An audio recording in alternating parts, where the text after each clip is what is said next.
Laken Riley Act will become the very first bill that I proudly sign into law as the 47th President of the United States. Laken was a brilliant and beautiful 22-year-old nursing student from Georgia, the best in her class. She was always the best. They would say, Laken, how do you do this? And what do you do? They were always asking her questions. She was respected by everybody, even her teachers. They respected her so much. From the time she was in first grade, Laken knew she wanted to spend her time caring for others. That's what she did. To her friends and classmates, she was a light of warmth and kindness in every single room. To her parents and family, she was everything in the world. They've had a miserable period of time.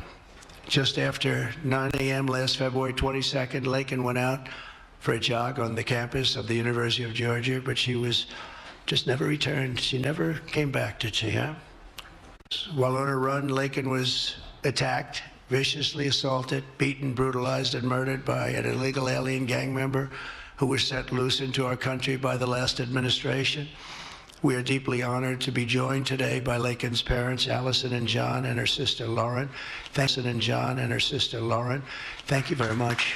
To Laken's family, we will keep Laken's memory alive in our hearts forever, everyone's hearts.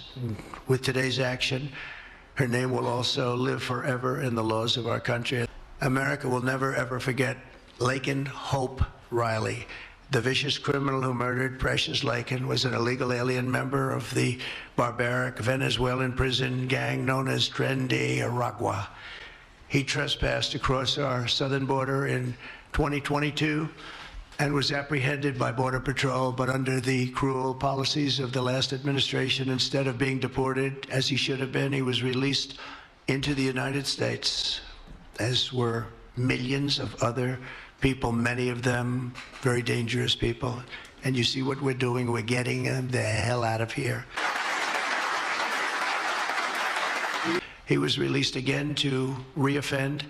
The Biden administration then provided this illegal alien criminal with a free, taxpayer-funded flight from New York to Georgia, where he was arrested yet again, constantly, this time for stealing from a Walmart along with his gang member brother, who was a bad one. Only after being released a third time by the U.S. law enforcement did this cold-blooded criminal go out in that fateful morning hunting for women on whom to prey. That's what he did. He hunted. It was like a hunter. I'm going to show him who the hunter is. This horrific atrocity should never have been allowed to happen. And as president, I'm fighting every single day to ensure that such a tragedy never happens again.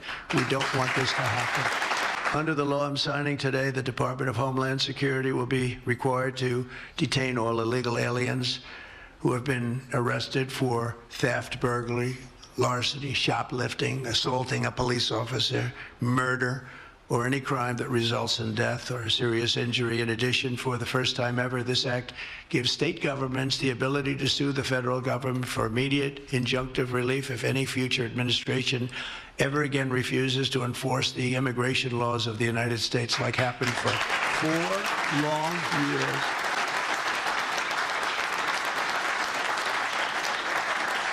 And that was happening for 4 long years, frightful years.